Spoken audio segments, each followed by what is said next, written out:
Fala pessoal, tudo bem? Nós vamos falar da documentação que deve conter dentro do seu PGR, Programa de Gerenciamento de Risco. Já deixa seu like, curta, comenta e compartilha. Pessoal, na NR1, no item 1.5.7, vai falar sobre a documentação que deve ter, aqui fala o mínimo, o mínimo, os seguintes documentos: o inventário de risco e o plano de ação. E alguns profissionais perguntam se no inventário de risco, desculpa, eu posso colocar imagens. Obviamente que sim, vai agregar muito no seu inventário de risco. Como é que você vai fazer inventário de risco sem imagens? Como é que você vai fazer um inventário da máquina, equipamento, implemento, seja o que for que tem dentro da organização, sem ter no mínimo uma imagem e um plano de ação para mitigar ali a sua exposição? Os documentos integrantes do PGR devem ser elaborados sob a responsabilidade da organização, beleza? E datados e assinados, beleza? Os documentos integrantes devem estar disponíveis aos trabalhadores e à inspeção. Então você tem que deixar uma cópia na frente de trabalho da empresa, no escritório, enfim, tem que estar disponível para fiscalização e também disponível para os colaboradores. O inventário de risco deve conter no mínimo aqui, ó,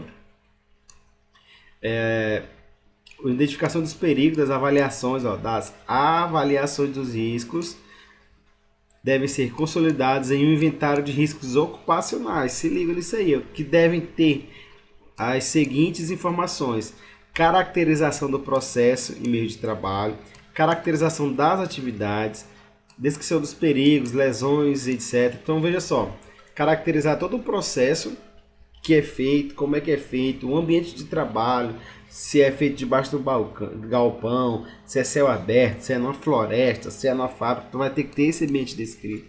Você vai falar a atividade que realmente o colaborador faz. Não pegue somente a atividade do CBO e coloque no seu documento. Não, vai lá, faça uma visita, inspecione, verifique e vê a atividade que ele realmente desenvolve. E aí, ao fazer essa inspeção, essa sua APE, você vai ver os perigos, as possíveis lesões ou agravos e as fontes ou circunstâncias que ele está exposto. Exemplo, um produto químico.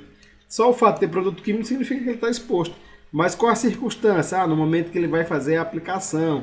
Quantas vezes essa aplicação? O que vai gerar?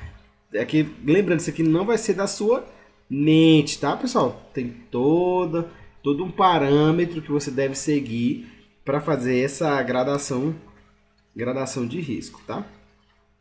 Dado a análise preliminar, monitoramento físico, químico, biológico e os resultados das avaliações ergonômicas, você vai ter que fazer uma AEP, análise preliminar ergonômica, ou análise ergonômica preliminar, né? Avaliação de riscos, incluindo a classificação para fim de elaboração do plano de ação e as avaliações, critérios adotados para avaliações. Quais vão ser os critérios? Qual vai ser a tomada de decisão? Como você vai proceder? Quem é que vai fazer? E assim por diante.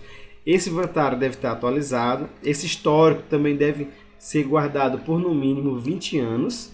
E disposições gerais do gerenciamento de risco. Aqui, ó, sempre que várias organizações realizam simultaneamente, grave isso, várias organizações simultaneamente, atividade no mesmo local deve executar ações integradas.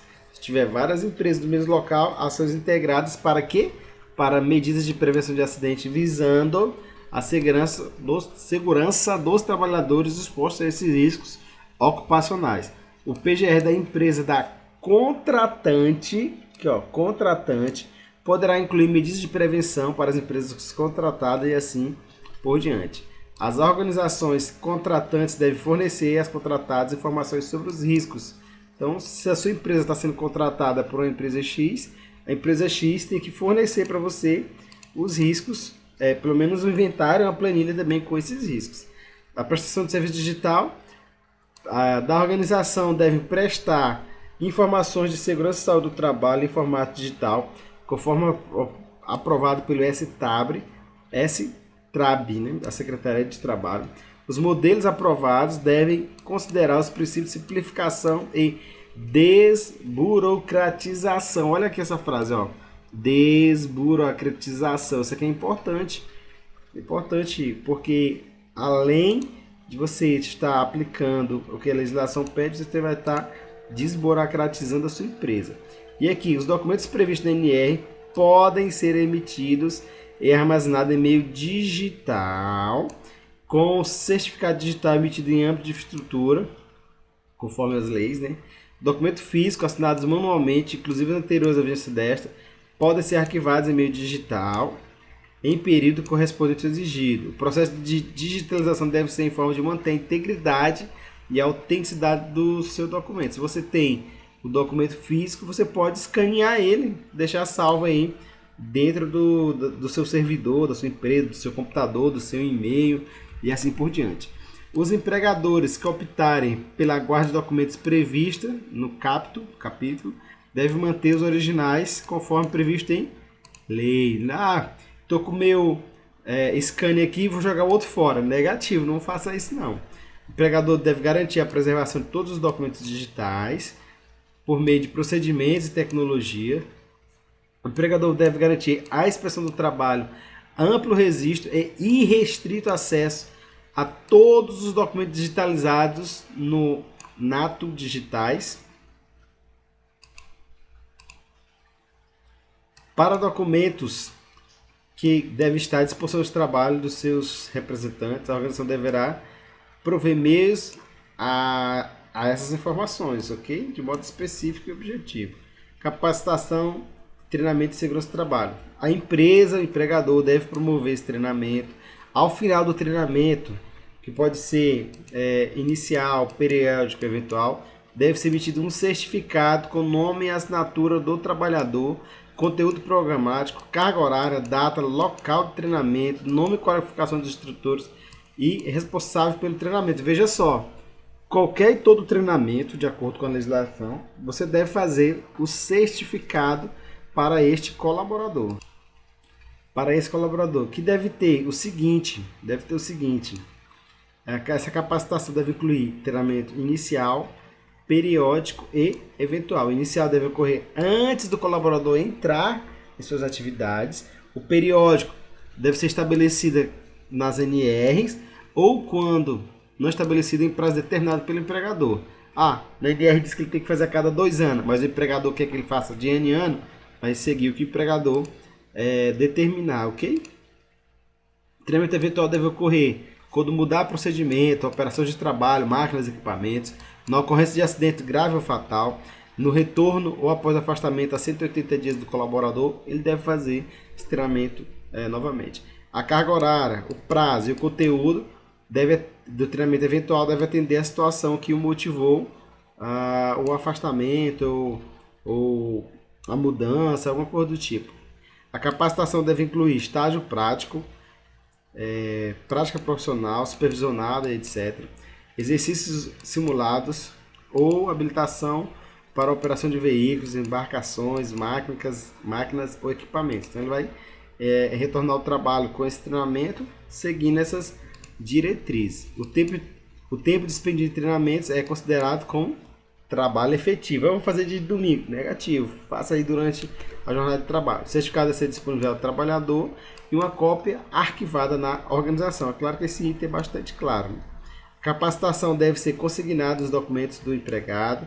Os treinamentos previstos devem ser ministrados em conjunto com outros treinamentos da organização, com carga horária prevista de acordo com a norma regulamentadora. Posso aproveitar, TST? Aqui na norma vai dizer que sim, aproveitamento de conteúdos na mesma organização. É permitido aproveitamento dos conteúdos ministrados desde que a carga horária do novo treinamento sejam compreendidos. Seja a mesma carga horária do treinamento, ok? Tenha feito há menos de 2 anos, de acordo com a norma regulamentadora, seja validado por responsável técnico de treinamento, ok? Tem que ter essas 3 características desse item para me reaproveitar os treinamentos. O aproveitamento de conteúdos deve ser registrado no certificado, mencionando nome, a data da realização do treinamento aproveitado. Então, você vai fazer um novo certificado. Aqui deve ser registrado no certificado, mencionada a data do treinamento que ele fez anteriormente. A validade do novo treinamento passa a considerar a data do treinamento mais antigo aproveitado. Beleza, o treinamento é válido por 2 anos, mas ele aproveitou um, então o treinamento tem mais 1 ano. Acho que ficou claro aqui na própria norma regulamentadora. O aproveitamento entre organizações, treinamentos realizados pelo trabalhador podem ser avaliados pela organização, convalidados ou complementados. Ele fez na carga horária X, aqui falta uma carga horária Y. Você pode complementar esse treinamento para você reaproveitar ele, seguindo as diretrizes da norma regulamentadora, que são atividades desenvolvidas pelo trabalhador, atividades que desempenharam na organização, conteúdo e carga horária exigidos, e se o treinamento foi realizado há menos de 2 anos. O aproveitamento dos treinamentos, total ou parcial, não exclui a responsabilidade da organização em emitir a certificação de capacitação por trabalhador. Não exclui. Vai reaproveitar, mas a empresa vai ter que emitir um novo certificado mencionando os dados do treinamento anterior.